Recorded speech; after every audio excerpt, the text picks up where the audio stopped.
everybody, and welcome back to another one of my Rouslin's 3-Ball. This is a short-form betting video where I give you some of the most basic information for the week.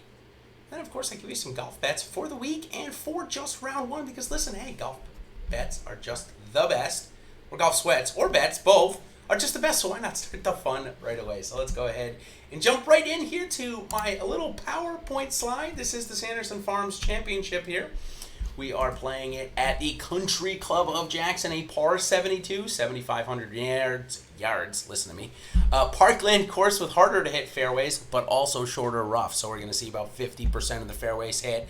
About 66%, two-thirds of the greens hit, and scrambling is only about 60%. So there will be some bogeys out there, but with the rough length as short as it is, not too many. Sungjae Im brings a class of touch to the field. In all, 18 of the top 100 are here to play. And what are we playing for this week, us gamers? Well, we're playing for $100,000 at first on DraftKings. A couple different tournaments give us that, though, and a couple tournaments give us $50K and $25K.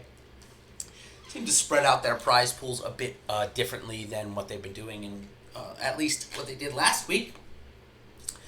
And FanDuel's upping it. They only gave us $10K to first last week. They're giving us $25K to first on FanDuel for the $9 buy-in. So a little bit better, I guess, in terms of contest sizing and pricing for DFS sites this week, which is always welcome. All right, let's go ahead and talk about the withdrawals. Some big ones this week. Sadly, Louis Oosthuizen and Bud Cauley, two of certainly Ben Razza's and I's favorite players, not going to play this week. I don't think it's due to COVID-19. Brian Gay also with a withdrawal. Just no mentions on why Oosthuizen and Cauley withdraw. But again, like I said, I don't believe it's COVID related. Now let's go ahead and talk about the player comparison and week-long bet. My yearly record is 11-8 now. Last week I took Pat Perez over Denny McCarthy. I did have to wait until Sunday to see that one come out, but it did. It was worth the wait. McCarthy shot one over on Sunday, where Pat Perez, I think, was 3 or 4 under, so it ended up working out for me. This week was really tough. DraftKings, who I take most of these lines from, because that's where I do most of my betting at least, of course, use Odds Shopper here on Awesemo's website, of course, to make sure you're getting the best odds. But if you only have a few sportsbooks available to you, like me, sometimes your options can be limited in this, and it was limited this week. I don't even really love this matchup. I won't be putting my normal bankroll or normal bet amount on it, I should say, because I'm not overly convinced that I like it. Carlos Ortiz plus 100 versus Dylan Fratelli, the recent form. Ortiz has made 2 straight cuts, where Fratelli has a 22nd and a missed cut there. But Ortiz has come in the top 5 each of the last 2 years here, coming in off of similar type form. The model has them ranked 29 and 15, where normally I go with my model. I'm going against it this week, but that's probably one of the reasons why I said I don't like it. However, there are some bets that I like this week. Well, I should like it because I'm going down the path of William Gordon yet again. I guess if I bet him 66-1 to win the Corrales Championship, why the heck wouldn't I bet him 175-1 to win the Sanderson Farms? We saw a golfer like Cameron Champ, who has, I guess, a similar type skill set to William Gordon. Gordon certainly relies on his driving distance over his accuracy. He's a pretty good putter when he gets it going. So Gordon, 175-1 to win, 25 top 5, 14 top 10, and 7-1 top 20. Listen, these are the type of golfers that I like to go off of.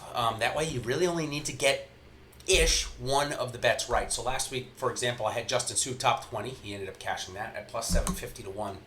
I also bet Akshay Bhatia and William Gordon. And depending on how you bet, so what I do is I do a tiered. I bet roughly, I will bet heavier on the top 10 and 20 and lower on the top 5 and to win, because most of the time the guys that I'm picking here are relative long shots.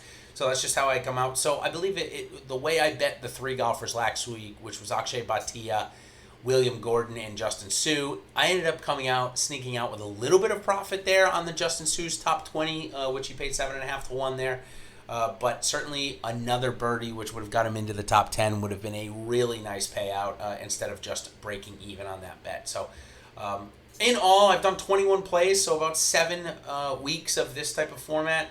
I've come up with a top 20 on average each week, a top 10 3 of the weeks, top 5 3 of the weeks, and no wind Well, I'm sorry, 1 win. I don't have that written down. My apologies. I don't know why I don't Colin Morikawa at the PGA Championship. How will I ever forget that one, of course.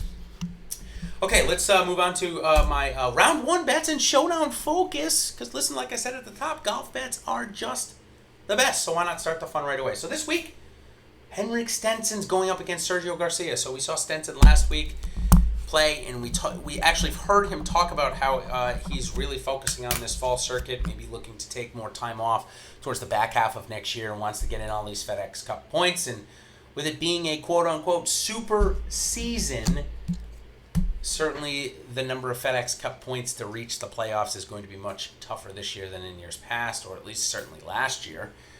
He's going up against Sergio Garcia, who, if the hole was 2 feet wide on each side, likely still wouldn't find the bottom of it. The worst putter on the PGA Tour, maybe the worst putter in professional golf right now, Sergio Garcia is. Got Stenson plus 110 against him in a no-tie situation. I'll take that. Zach Johnson. So this is more of a product of going against the guy that just won in round 1.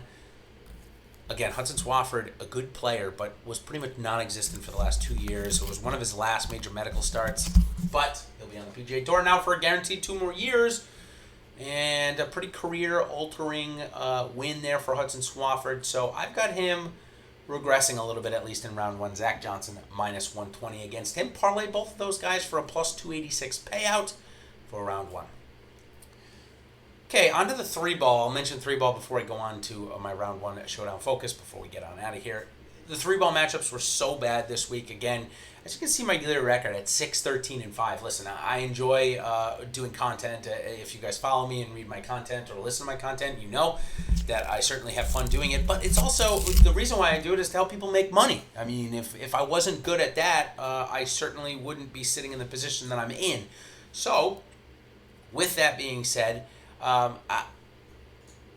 taking a more conservative approach to the 3 balls, which again, you got to you got to get at least, depending on the plus odds that you're betting, you got to get at least 50% right, and I'm not even close to that right now. So whenever I see an opportunity, like I did at the U.S. Open a couple of weeks ago, where Lee Westwood was playing against Bubba Watson and James Shergrew, yeah, certainly going to love taking those opportunities to bet on this, but not this week. There was only about 10 options given for that matter, so didn't love any of them this week, so we'll try and pick that up again next week. So, all right, well, that will do it for my little PowerPoint slide here. We'll bring my ugly mug back on the screen and tell you just a little bit about a scheduling change because of the NBA Finals. Going off tonight, 8 o'clock.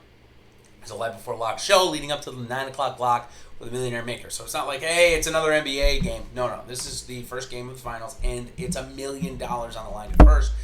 So Ben and I are getting bumped out of our spot at 8:30. We're going off at 6 o'clock for our live before lock show.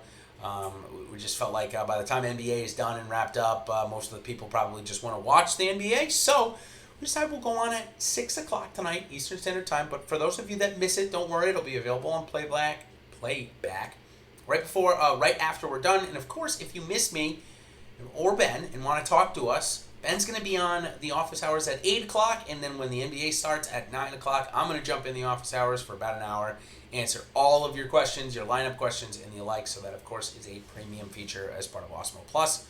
Again, just $8.95 for the week, $29.99 for the month. Take you right up to Masters coverage and give you everything you need to know for the expected next millionaire maker in golf will likely be that. I could be wrong, but that's my guess at least. So until next time, everybody, until tonight, the Live Before Lock Show, 6 o'clock Eastern Standard Time, we will see you on the other side, and thanks for coming by Rouslin's 3-ball video. Cheers, everybody.